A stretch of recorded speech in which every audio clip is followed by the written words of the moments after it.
Hey River Point, so glad that we could join you on this snowy day. Welcome to the Burr Casa, our home.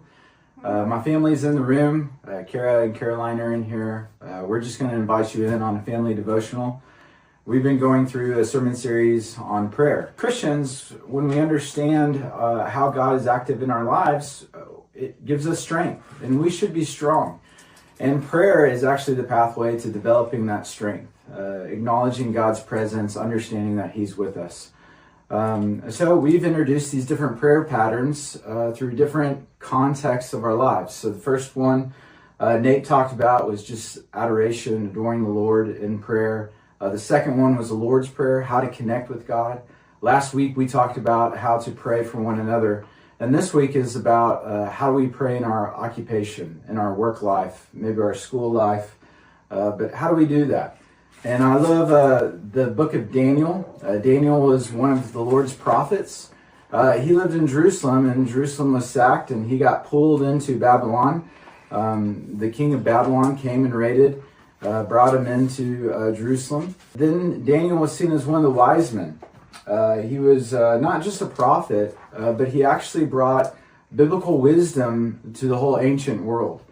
Some people think that even the wise men came from the school of thought, the teachings of Daniel from the kingdom of Babylon. And one of the things I love about Daniel is that he was convictional. He was very principled, and he was loyal to the Lord. He was going to let anything get in the way between his obedience to the Lord. And one of the other things I liked about Daniel is that obedience was fellowship. It increased his relationship and his fellowship with the Lord, and he didn't want anything to get in the way of that. And here he is. He's kind of a guy that works in his culture, works for the kingdom and government, and he rises to the top really because of his allegiance to the Lord first. And the Lord had favor on him and gave him wisdom, and that blessed the kingdom. So we're going to jump into Daniel chapter 2. Daniel is in the Old Testament. Kennedy, good job. You're already there.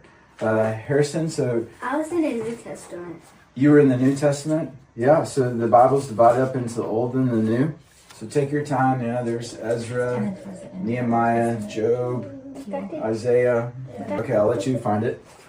So just something about our devotional time as a family is we're imperfect.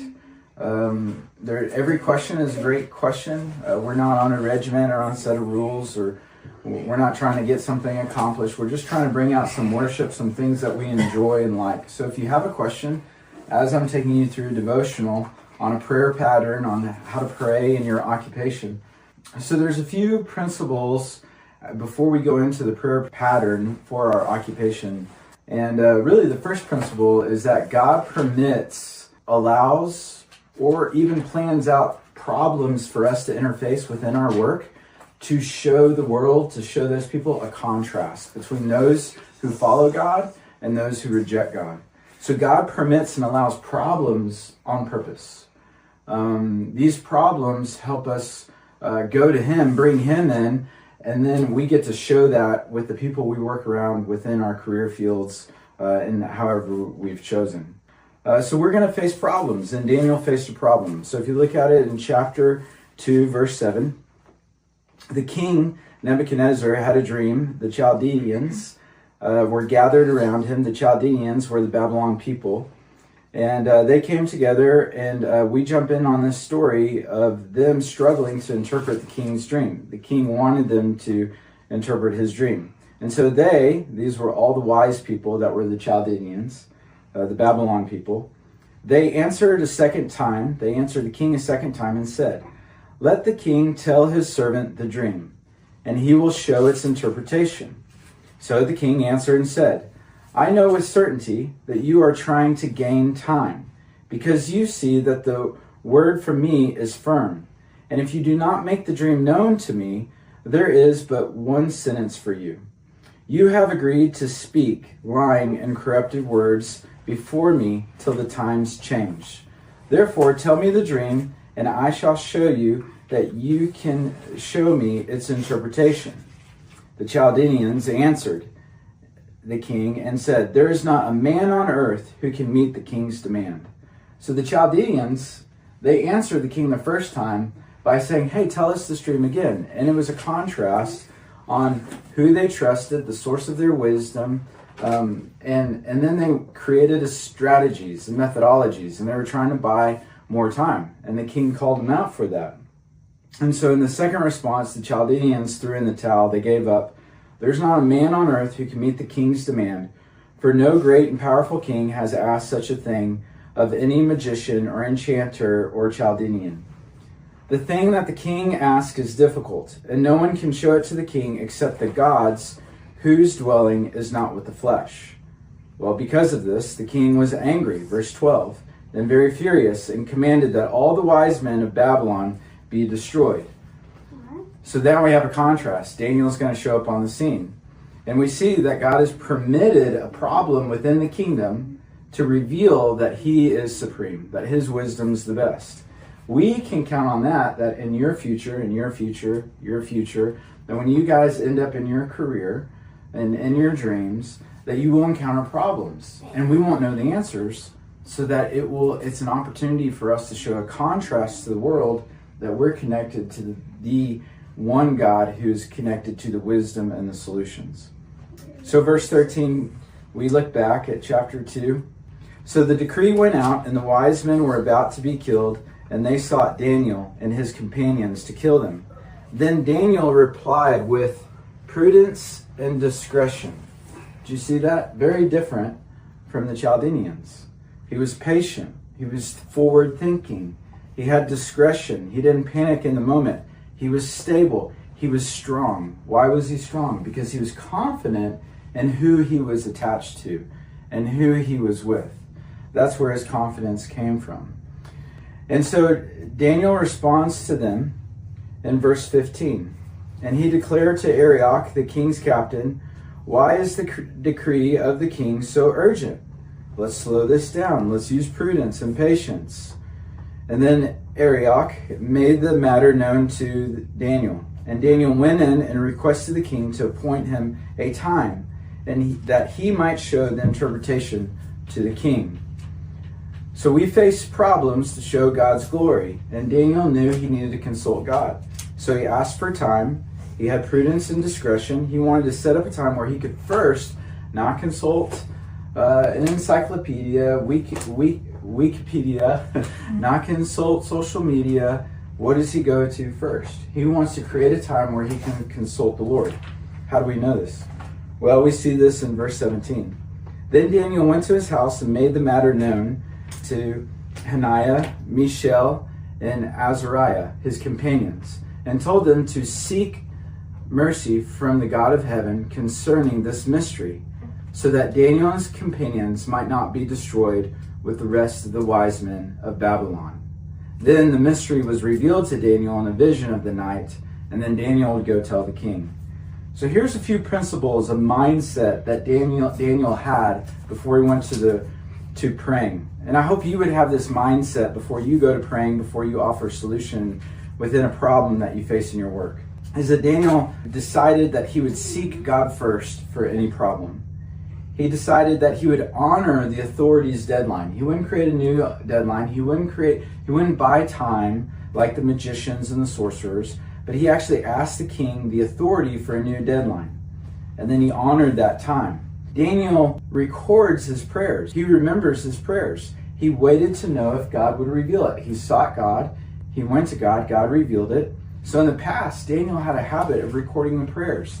They built his confidence. And then in verse 20, as we will see, Daniel blessed God once he got the recording. And then he gives credit to God for giving him the wisdom before the king. Daniel had this mindset about him before he went to the template or the pattern of prayer. And it's a simple pattern prayer. So then what is the prayer template that Daniel uses in his prayer time with the Lord as he seeks his counsel?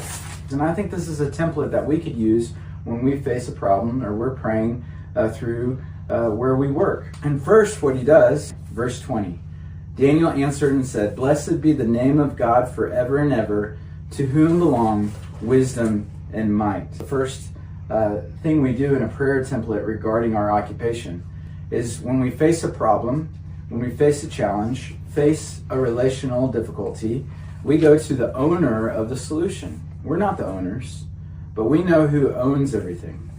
He controls the door of the storehouse of wisdom and of might. He gives prudence and discretion. Aren't those things we need every day? I think about Kara's position as a counselor, and she helps so many families, and how she prays that God would give her wisdom to bless these families as they're looking to understand how to bring and invite God into their family so it functions well. But Daniel knows that God's name is blessed above every other name forever and ever because wisdom and might belong to him. So when we go to God, we treat him as the owner of the solution. Lord, you know the solution. What could take me 30 days in research, you could give to me in 30 seconds. Would you provide it to me? Would you give it to me as I faithfully process and think through the solution? And then the second thing he does is Daniel says that you are capable, God. I'm incapable, but you're capable. And Daniel knew this in verse 21. Look at the verbs. He says, God changes times and seasons. He removes kings and sets up kings. And he gives wisdom to the wise and knowledge to those who have understanding. Here comes another verb in verse 22. He reveals deep and hidden things. He knows what is in the darkness, and the light dwells with him. So God is capable. He changes the seasons. He removes rulers. He sets up rulers. In a way, Daniel's saying, God, I'm good with your will. If you want to give me the information, would you, so that I could bring a blessing to the kingdom and save not just my life, but all the wise men's lives in Babylon, that you would have favor with me before the king. But would that be your will? And then what I love in verse 23 is he says, to you, O God of my fathers, I give thanks and praise, for you have given me wisdom and might. Daniel captures the wisdom that God gives him. Maybe it was within 30 minutes of that night of prayer. Maybe it was in hour 5. But when he got it, he praised God and he captured it and recorded it. So a prayer template is that we treat God as the owner of the solution. He has the wisdom. We remind ourselves and we tell God, you are capable of changing, of removing, of giving, of revealing. And then the third part of this template is we capture the truth he gave us. Lastly, we close out this template with thanksgiving. And if you listen to it again, verse 23, I give thanks and praise, for you have given me wisdom and might, and have now made known to me what we asked of you, for you have made known to us the king's matter. So what an easy template to go through. And I think creating that mindset is the greatest challenge that we have. That we would seek God first when we encounter a problem before we seek anything else. That we honor our authorities and how we come about the problem and take time to bring a solution to the problem. We record what God reveals to us in our work life so that it builds our faith and confidence. That we would bless God for everyone around us to know that we are different. Our wisdom that we have is set apart from everybody else because of the God that we are connected to. I hope that prayer template or that mindset blesses you, and then that prayer template guides you this week in your work life. Look forward to joining you in person next Sunday as we celebrate River Point's 7th year. We have a lot to praise God for. He's been so good to us. We just have to give super duper thumbs up. Thanks for letting my family into your home to join you, and I hope you stay warm. God bless.